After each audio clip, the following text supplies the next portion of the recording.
Hi, hello, good afternoon. I should say hi, hello, good afternoon. I keep forgetting that the camera's not up there on the top and it's not over there, it's over here because I'm again on the iPad. Oh, same shirt because it's same day. Next video from the previous video.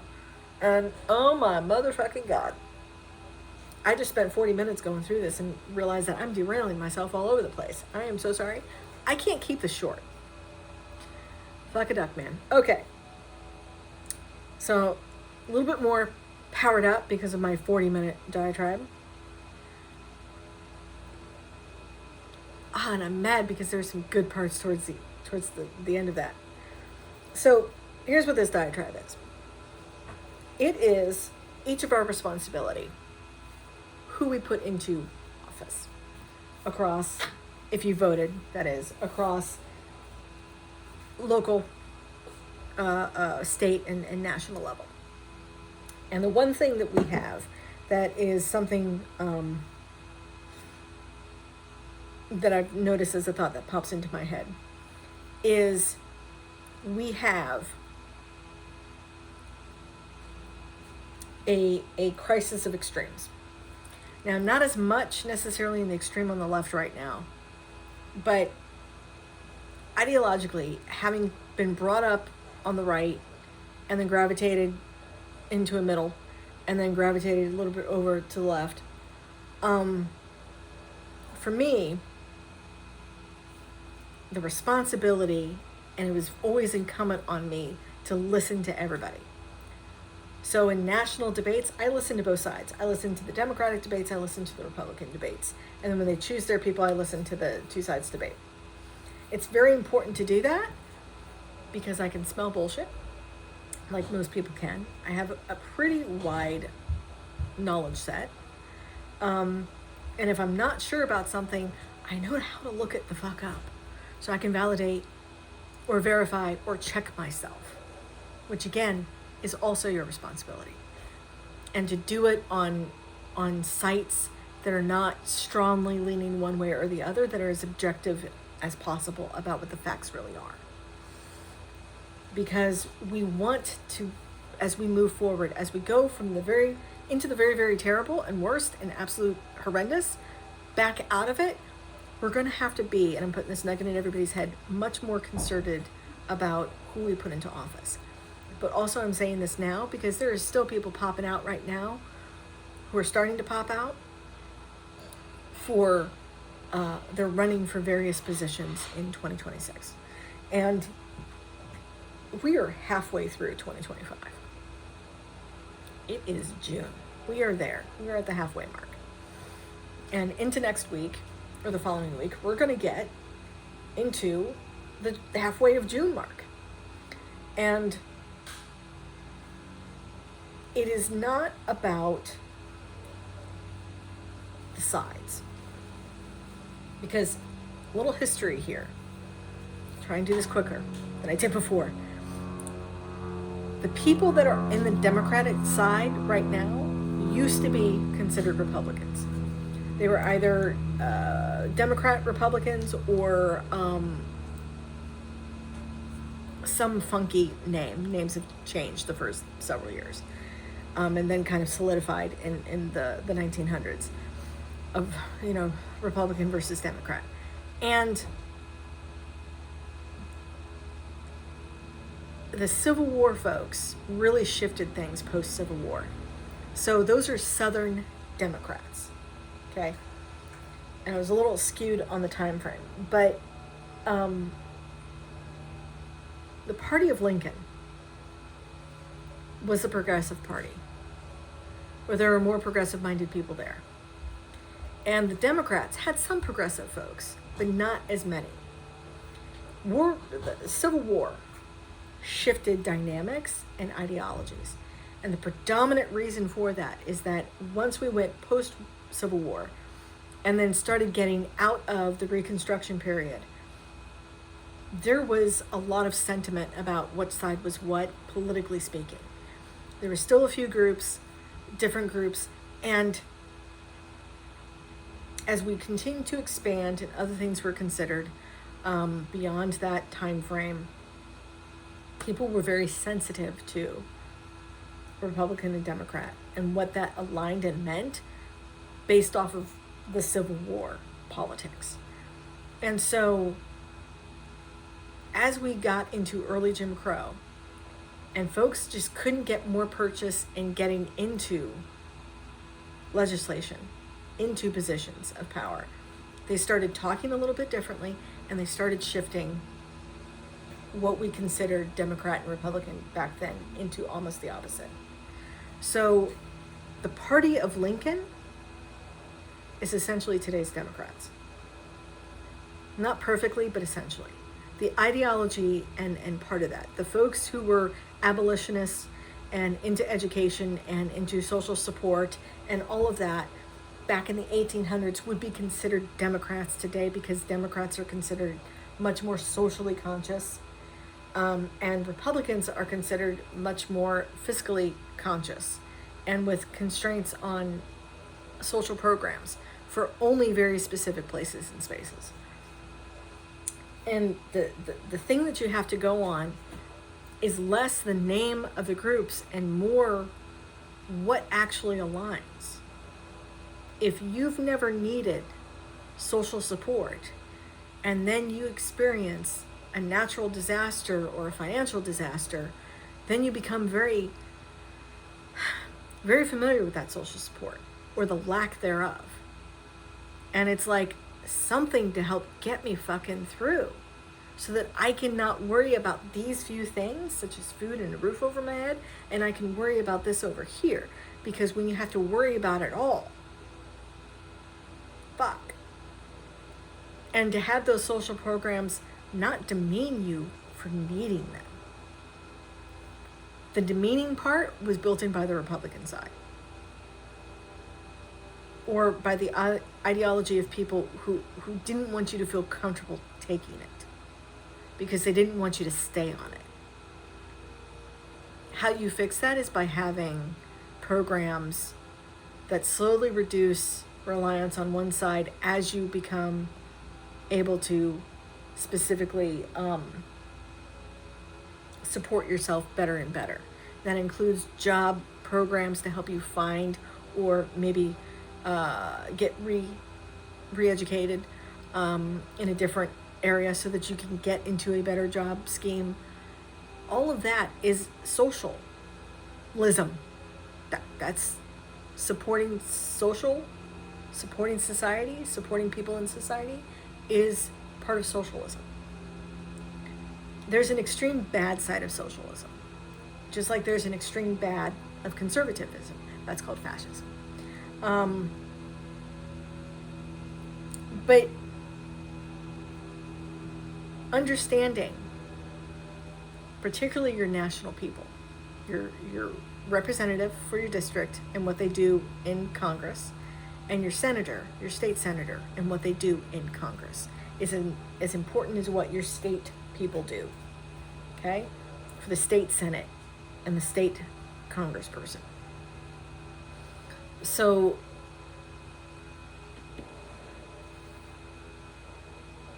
what is best for one state, you have to then dilute that down to understand if this is a huge benefit for this state, does it only benefit a few?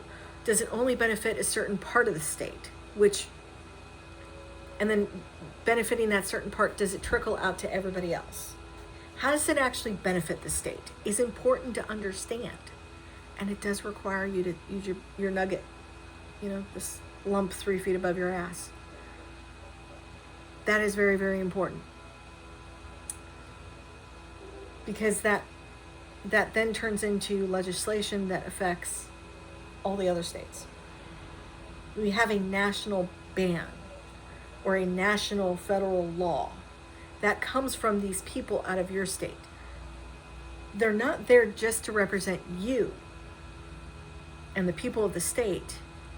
They are the voice of the state in with the nation, so that every state's voice collectively can support what happens nationally.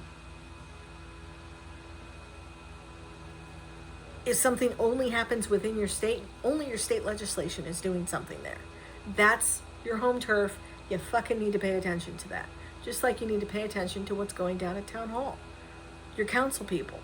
You know, if you're all of a sudden surprised that somebody's taking and pilfered money out of the coffers, when was the last time you were at a town meeting or a town hall? Or looking at the town budget? Or paying attention to that? If you happen to be friends with that person or a friend of their friend, and you went to a big ass party and you're like, this fool doesn't make that much, how can he afford this party? That should make you suspicious. But you have to participate. It requires a majority of folks to pay attention. There's going to be plenty of people who just don't have the bandwidth, maybe this year, maybe next year, or ever, to do that. There are some people you just don't, they just are not going to be helpful. And we bless those people and we support those people with love and affection and social support. But we don't pay no never mind if they don't fully participate. And that is okay. Because they have a voice and they can use it and they're choosing not to. If you have the bandwidth to do it and can do the energy to do it, just go do it. Have understanding.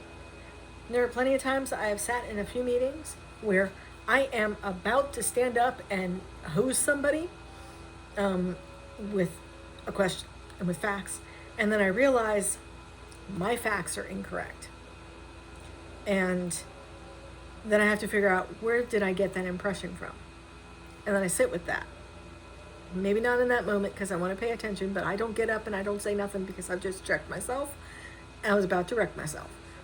And there are other times when I check the facts between what they're saying, and I'm like, I thought that was incorrect. I thought I had watched this. What is this source? Okay, that is a reputable source.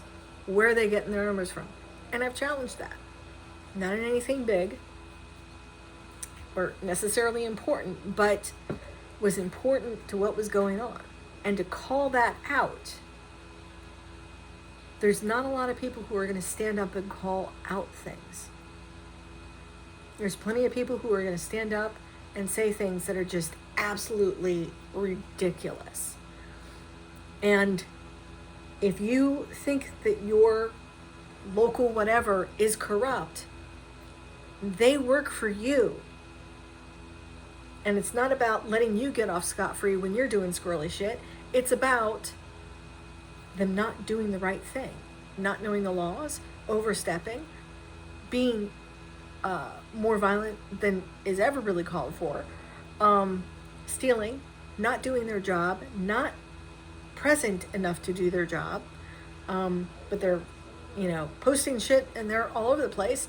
It is your job to go and put pressure on the governmental body to go, this dude's not doing his job, or this problem, and put in complaints, and to put in pressure, put on pressure for certain people to be removed from their position because it is not good for the community. That is the same for the national community, because what dingleberry you put into office is a dingleberry who votes a certain way nationally. And if you got several dingleberries and you're fucking frustrated, well, it's not just who you put in place. That is who you can control. It is a collective group. And then that means you have to rely on other states to try and put people in there better. It gets quagmired. And it's super easy to point at a party. We are beyond party right now. We are fully entrenched in ideology. And the parties have become very ideologic. And they're trying to figure out, how do they talk to people? And what people like about Trump is that he talks like them. You mean he lies? You mean he exaggerates? You mean he tells a good fish tale? You mean he gaslights you? Gaslights you. Ghostlights. He gaslights you. Really? That's what you like? Or that he calls it like it is. Is he really? Is he really?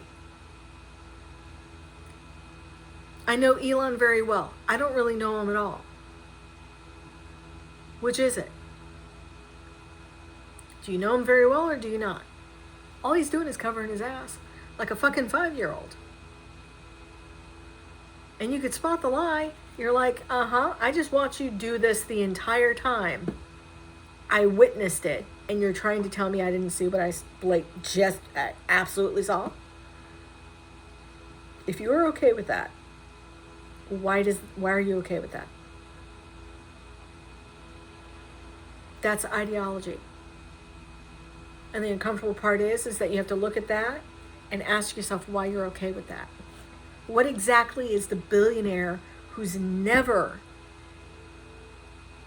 had to go ask for food stamps and filled out that fucking form that makes you feel like dog shit just for asking,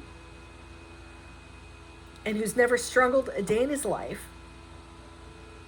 who cheated his way through college, who didn't put in much effort. He loved being in the military school, and yet, despite how well he acted there, didn't actually go into the military, claimed he had flat feet. I think the military school would have noted that. So that means the man could not serve. I'm pretty sure that was just about during the time when the draft was still going on, before Vietnam actually closed out. I could be mistaken. It could have been a little bit after that. But I still think, they pulled people in for 2 years of service. Up until a certain point. I'm not going to fact check that at this point. Somebody can do that. There's a whole bunch of stuff. Taking ownership, like if you got Marjorie Taylor Greene elected in and you stopped voting for her, you recognized she was a problem and you voted for somebody else.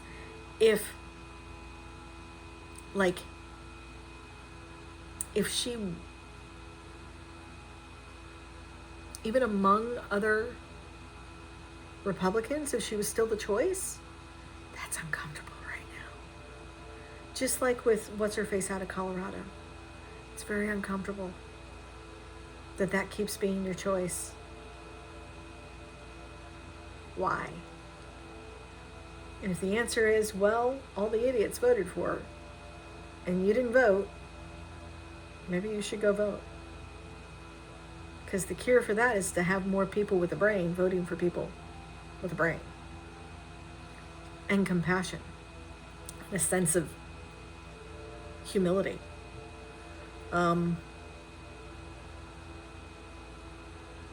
It's incumbent on ourselves. We brought this on ourselves. This whole debacle. I swear it feels like it's been 4 years already, but it's still 2025.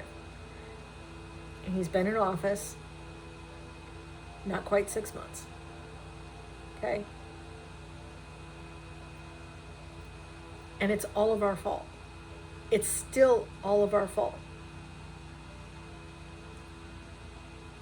Specifically the 32% who actually voted for him of the country, but it's those who didn't step up and step in to vote the other way.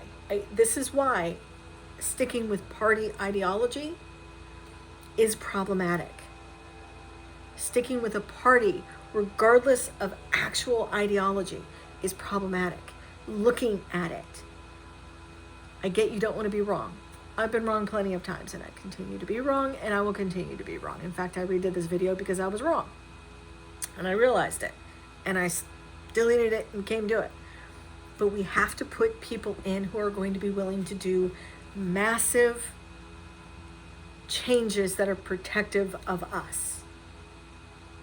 Changes such as no person in service who touches on policy or who would have an edge for the stock market is allowed to touch the stock market. They are not allowed to have anything in the stock market. individual stocks, not just individual stocks, anything. And it goes into a fund, and it stays in that fund for the time that they're in office. And if they want to throw a fit, well, they make money off that. I do not give a shit. Furthermore, to restructure retirement, to restructure pay benefits and how that happens, to restructure term limits, absolute term limits. Because serving publicly does not mean staying in Congress for 40 fucking years, like Biden, like Pelosi, like all of our very geriatric people, and also age limits.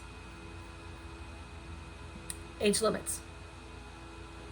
At the time of election, you cannot be beyond, say, 68. At the time of coming into term, you cannot be 68. So if your birthday happens before you take the oath of office, or at the time that you take the oath of office, you cannot become. You cannot take that position. You cannot run. Period. At the time that you walk in, January 3rd, if by January 3rd you're turning that age, you cannot. 68 is the cutoff. It doesn't matter if you turn 68 while you're in office. That means that you're done. You're out. You cannot run again, and you cannot continue. And you have a term limit. No individual can be in any one, whatever, let's say 3 times for a congressperson and twice for a senator, because I think, what is it, 8 and 8 or 6 and is it 12 years or 16? What do they do? I think it's 6 years. So that a decade is more than enough. Thank you ever so much. And it's only 6 years for the other folks. So that other people can run. And that is extremely important. And perhaps within a state to limit what kind of position somebody can take. You cannot be in the state more than, and you don't get a fucking retirement for public service. Public service, there are so many other places and spaces for public service. There are so many state government agencies to be in. But in elected positions, no more than 2 or 3 elected positions. Whether it's an attorney general to governor. If you want to be a senator, then that's a senator. And then you may go for a national, like the president and vice presidency, sure, knock yourself out. You may serve on a cabinet, sure, if you get pulled in. Okay. It's suspicious if you get pulled in more than once. Not necessarily if it's the same president, that makes sense. But, if multiple places pull you in, that it's either really good and you're trusted or squirrely. I don't know. But you have to have people willing who believe in these restrictions to come in and make it an amendment. Like the president, there was such public agreement to this that it is in the Constitution that of a term limit for the president. And to have the same term limit in there and have a huge flow of push going, no, we're going to make this, it's going to be ratified, period. And force it to be ratified. I would also want, not just in states, but a federal thing that does impact the states, which may or may not be constitutional, but it's an idea to put out there, that protects people's rights in a state, that if the population of a state have agreed for something to be added to the state's constitution, and it has passed in an election, that the state legislation cannot do an end run around what the people have just requested to be put into the Constitution. That the legislature cannot prevent it, stop it, even if they disagree with it. The people have spoken, it must go into the Constitution as the people asked for it to go there. It cannot be adulterated, it cannot be whatever. And for that to also be a constitutional amendment, the states that it further protects the people of the state. In my personal opinion, it may not fly. But how we get to these people, how we get to this place of this ideology is to look for this, is to start talking about it on social media, to have call to action, who will be willing to implement this and have it be pulled out across multiple states. And the big part of that is going to be from having a really tough time the next several years, having the situation get so dire and so much worse, for these ideas to take place and to protect us again from this, for there to be able to have a national election called by a majority of states where the people vote for an impeachment to take place and impeach a president out of office for not doing what he's supposed to do. We have a whole system for it. Right now, that system should be working, and the system is not working because there's collusion within Congress with people who agree with the authoritarian leaning movement that's going on. That's a fucking problem. These are people who are willing to dismantle the judiciary because they don't agree with the fact that they're losing, because the judiciary is doing its job, right? Just like this end run with the bond thing. And some judges are already doing a bond thing, but they're not making it financially burdensome. They're going, okay, we'll do a bond. Bond is done because it's specific to against the government. But they also want to say that it's retroactive, which is unconstitutional. You cannot make that retroactive to things that were already complete and done, because it's an inappropriate abuse in that regard, and that is burdensome, and that is like, yeah, no, we're not reversing things just because there wasn't a bond done, but in case it goes through legislature, because it would take time to fight that in the court, through the courts, judges who currently have stuff are trying to figure that out. But that's people who are figuring that out. When Trump says these judges are unelected, they were brought before him because some of them are his judges that he put into place on the federal side of things, and that other presidents before him have put in place. He had the largest number of judges put in place up until Biden, right before Biden left. And that is interesting, but those are federal judges. Most state judges are actually locally elected. And a lot of places don't have a political party associated with them. It's just somebody runs for being a judge in that circuit at the local level, and they get elected into it. And some states have made it political, because then they have made it ideological. That is the whole crux of this. I'm going to wrap this up here in the next 2 minutes. It is about ideology and what is best for all of us. And it is incumbent on all of us to find the best people. We have a huge spectrum of ideology, but there's a reason why there are extremes. And that extreme part has been broadened and shifted so that the right looks far more extreme. And the middle, the true middle, the right is claiming is actually left, when the true middle is the fucking middle. As somebody who went from a right-wing Republican family, and certain, talking heads on the radio in the ear all the fucking time, because people had the radio on all the damn time between my dad and my grandfather, to somebody who went a little bit more in the middle to a little bit more left-leaning. It is because, although I think there is definitely fiscal responsibility, I don't think the military needs as much money, and it needs to actually pass an audit. And we need to know where the fuck that money went to. But there's a lot of controversy in that. There's a lot of stuff wrapped up in that neither side wants to touch. We need to have people in there who are willing to touch that and just get all up in there. angry face because that's ridiculous. Some fiscal responsibility, we should have a balanced fucking budget.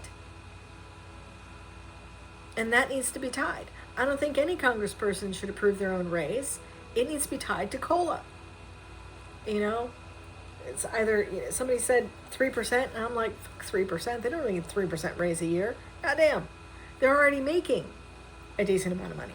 And we don't want to incentivize them to stay long-term anyways, but in that fact, tying it to COLA for a short period of time and them no retirement. Remove the federal retirement, which would be fiscally responsible. So much stuff there. Okay, so, but we have to have the people who do that. My ideology doesn't change my intrinsic belief of what is right and wrong. And I discovered more of what my belief system fits into, and understanding that the Republican side has been overtaken and has been shifted away from what I recognized it as a kid and what my parents talked about and believed in, which was very much a lot of social left stuff and some fiscal right stuff. They were very much middle of the road.